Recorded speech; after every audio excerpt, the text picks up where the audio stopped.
Didik TV KPM. Okay, untuk hari ini kita akan pelajari satu topik iaitu pembangunan produk multimedia. Okey, di dalam topik kita ini, alright, kita akan mempelajari bagaimana sesuatu produk multimedia itu hendak dibangunkan. Kerana apa, Hanif? Kerana jika kita ingin membangunkan produk multimedia, kena secara sistematik. Kita ada langkah demi langkah. Bukannya kita fikir terus boleh dapat buat. Tak. Kita kena ada langkah. So hari ini cikgu akan terangkan mengenai cara-cara, step dia, langkah-langkah untuk menghasilkan produk multimedia. Apa itu produk multimedia? Nanti cikgu akan terangkan. Okey. Jadi murid-murid semua, cikgu suka hendak mengingatkan bahawa subjek kita ini adalah subjek tingkatan 5, modul yang ke-7. Okey, standard pembelajaran kita untuk hari ini ialah kita cover untuk 2, iaitu analisis keperluan projek dan juga reka bentuk produk multimedia. So Hanif, boleh saya teruskan? Silakan cikgu. Okey, kita akan pergi kepada analisis keperluan projek.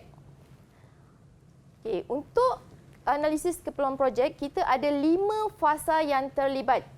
Okay, yang pertama ialah analisis keperluan. Yang kedua, kita ada reka bentuk. Yang ketiga, kita ada implementasi. Yang keempat, kita ada pengujian dan penilaian. Yang kelima, kita ada pembungkusan dan pengedaran. So Hanif, ini adalah fasa-fasa yang perlu kita lalui semasa kita hendak bangunkan produk multimedia. Jadi saya ada singkatan. Kita punya apa orang kata petua untuk mengingat, iaitu saya gunakan singkatan ARIP. ARIPP. Sesiapa yang nama Arif tu janganlah perasan pula ya, okey? So A untuk analisis, R untuk reka bentuk, I untuk implementasi, P untuk pengujian dan penilaian, P lagi satu untuk pembungkusan dan pengedaran. Okey, kita tengok satu persatu, Hanif. Boleh, cikgu. Okay, untuk analisis keperluan. Okay, yang ini penting ya, murid-murid semua. Step yang pertama untuk apa-apa produk yang kita buat, step yang pertama memainkan peranan yang penting. Okey, pada fasa ini, pasukan pembangun akan mengenal pasti keperluan produk yang akan dibangunkan, perkakasan yang akan digunakan, ahli pasukan produksi serta sasaran pengguna produk tersebut. Contoh, saya nak menghasilkan CD interaktif murid-murid tahun 4. Jadi, saya nak tahu siapa sasaran saya. Adakah hanya untuk kepada murid aliran perdana ataupun saya nak buat juga untuk aliran murid berpendidikan khas, berkeperluan khas. Itu sasaran kita. Dan kita kena tahu siapa ahli pasukan produksi kita. Dekat sinilah fasa yang paling penting. Okey? Yang kedua, di sini jugalah murid-murid akan belajar cara macam mana kita nak hasilkan kertas cadangan. Kenapa kita nak hasilkan kertas cadangan? Nanti kita akan belajar lebih lanjut. Okey? Yang ketiga, kita nak kenal pasti sumber bahan mentah yang akan digunakan seperti grafik, audio, animasi dan skrip. Okey, bahan-bahan mentah ini kita perlu tahu. Grafik yang bagaimana mesti kena mengikuti sasaran kita. Kalau kita kata nak buat CD interaktif untuk kanak-kanak berumur 5 tahun, bahan grafiknya mesti yang menggunakan warna-warna yang terang, warna-warna yang cerah. Okey? Okey, next. Di sini jugalah kita akan menjalankan sesi temu bual, soal selidik, pemerhatian untuk mengetahui keperluan pengguna. Sebab itulah kita kata analisis keperluan adalah fasa yang paling penting. Okey, fasa yang kedua iaitu reka bentuk. Okey, di fasa ini kita akan melukis carta alir. Carta alir inilah yang akan kita gunakan untuk menghasilkan produk akhir kita nanti. Okey, seterusnya di fasa ini jugalah kita akan melakar papan cerita. Okey, next. Di sini jugalah kita akan mereka bentuk antara muka pengguna. Maksudnya kita akan melakar bagaimana interface kita, bagaimana bahan akhir yang orang nak tengok nanti. Contoh saya nak buat laman web, macam mana nanti orang nak tengok produk akhir tersebut. Itu ialah interface antara muka pengguna yang akan melihat bahan kita nanti. Okey. Okey, step yang ketiga adalah implementasi. Okey, pada fasa ini pasukan pembangun akan memilih perisian pengarangan yang sesuai. Okey, dan juga pada fasa inilah kita akan integrasikan ke semua elemen multimedia untuk menghasilkan produk tersebut. Okey, bila dah buat, kita kena uji pula kita punya produk kita. Fasa inilah kita akan buat pengujian dan penilaian. Okey. Kita akan laksanakan ujian alfa dan beta. Okey, penilaian ni kita akan buat sepanjang proses pembangunan produk dan selepas produk itu siap. Okey, next, fasa yang terakhir, pembungkusan dan pengedaran.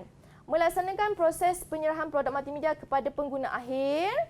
Okey, kita juga akan hasilkan CD penerbitan di laman web, kios, aplikasi mudah alih ataupun medium lain, dan kita akan hasilkan pembungkusan. Pembungkusan sangat penting sebab kalau orang tengok pembungkusan itu menarik, itulah yang akan membuatkan pelanggan atau pengguna hendak tahu macam mana kandungan dalam dia. Okey, setakat ni semua faham? Hasnawi dan Fizana? Faham Ada apa-apa soalan? Tak ada? Okey. Kalau tak ada soalan, cikgu nak bagi soalan. Okey. Sekarang kita nak uji minda murid-murid kita. Okey, kita ada satu soalan. Soalan pertama, senaraikan 5 fasa pembangunan produk multimedia.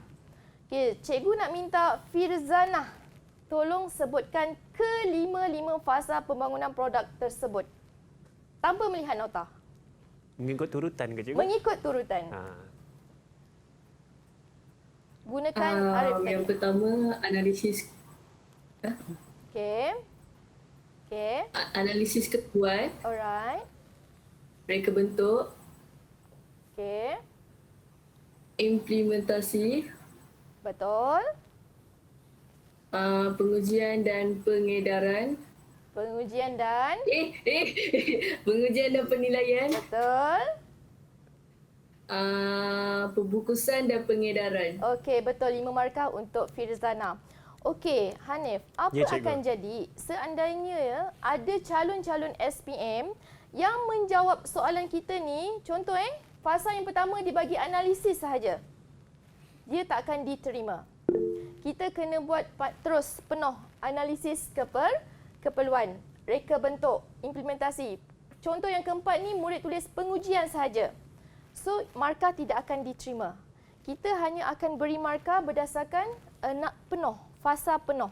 Pengujian dan penilaian, pembungkusan dan pengedaran. Kalau calon tulis pengujian sahaja, kita bagi kosong, markah tidak akan dikira. Kalau murid tulis hanya pembungkusan sahaja, markah tidak akan dikira. Okey, untuk soalan seterusnya. Yang berikut merupakan fasa pembangunan produk multimedia. Tulis A, B atau C di dalam ruang jawapan yang disediakan berdasarkan pernyataan yang betul. Okey, soalan dia tulis A, B atau C. Sini kena faham tulis A, B atau C. Jadi, murid-murid semua, calon-calon semua, jangan kamu tulis dekat jawapan nanti reka bentuk, analisis keperluan. Tak ada. Kamu kena tulis jawapan dekat ruang jawapan ni A, B ataupun C. Okey, saya minta Sofia jawab untuk soalan ini. Terus bagi jawapan. Fasa pembangunan produk multimedia yang pertama, melukis carta alir. Yang pertama A, Yang pertama A. yang kedua B, yang ketiga C. Okey, yang kedua B, yang ketiga C. Okey, semua jawapan Sofia bagi saya betul. Jadi, kalau dia jawab macam ni Hanif, saya bagi 3/3. Seandainya murid saya dia jawab A reka bentuk. Okey? Dia jawab reka bentuk. Saya bagi kosong. Dia jawab B, analisis keperluan. Padahal ini jawapan dia betul, tetapi tidak mengikut kehendak soalan. Jadi kita tidak boleh beri mereka markah. Sebab itu dalam peperiksaan kena, kalau boleh bawalah highlighter ataupun pen merah ke, gariskan perkataan yang penting.